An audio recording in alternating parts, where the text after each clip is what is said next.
तरक्की करता है, देश आगे बढ़ता है।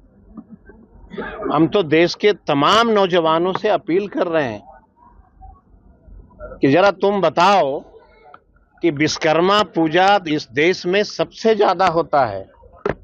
अगर धर्म की बात कर रहे हो तो सबसे ज्यादा विश्वकर्मा पूजा यहां, लेकिन हथियार बनाने में अमेरिका सबसे अव्वल। तो पूजा भगवान विश्वकर्मा का मैं हिंदुस्तान में करता हूं और विज्ञान जो है सो अमेरिका को मिल जाता है। सबसे ज्यादा सरस्वती पूजा हिंदुस्तान में होता है और विद्वान जो है विद्या मिल जाता है जापान के कंट्री को। धर्म के नाम पे किसी भी देश को, नौजवानों को नहीं भटकाना है। धर्म हमारी आस्था है और माँ बाप हमारे ईश्वर हैं। हम नौजवानों से लगातार अपील इस बात को कर रहे हैं कि धर्म हमारी आस्था है, ये परम सिद्ध अधिकार है हमारा।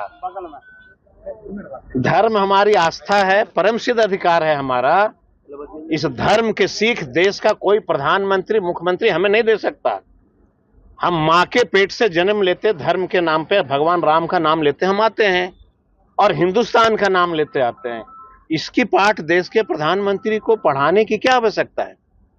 बिहार में आप कह रहे हो हजारों करोड़ की मंदिरें बनेंगे। हम कह रहे हैं कि 1000 में से 1 करोड़ का एक मंदिर बना दो। हम वहां मत्था टेकेंगे तो आशीर्वाद हमको उतना ही मिलेगा जितना 100 करोड़ के मंदिर से मिलेगा। उसके बदले अस्पताल बना दो। अगर आंख से नहीं दिखता है तो एक आम नागरिक होकर के गया के मगध मेडिकल कॉलेज में विजिट कर लो और आम गरीब के एक दर्द को समझ लो कि हमें अस्पताल क्यों चाहिए, हमें पंचायतों में बच्चों को पढ़ने के लिए स्कूल क्यों चाहिए।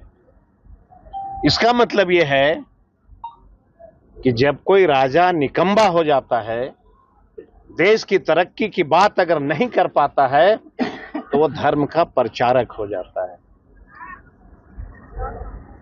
ये सिद्ध कर दिया देश के प्रधानमंत्री ने कि हम देश के तरक्की की बात नहीं कर सकते हैं, तो सत्ता में बने रहने के लिए हम धर्म की प्रचार करो और अशिक्षित युवाओं को धर्म के नाम पे भटकाते चलो।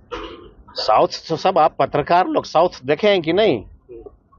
सबसे वेल एजुकेटेड राज्य है जहां पे कोई धर्म की बात नहीं होती, विकास की बात होती है। अब अगर हम कह दें कि मंदिर के बदले अस्पताल बना दो तो वो कहते हैं ये तो हिंदू है ही नहीं। अब तो हमको पूछना पड़ जाता अपने पूर्वज माँ बाप से कि हम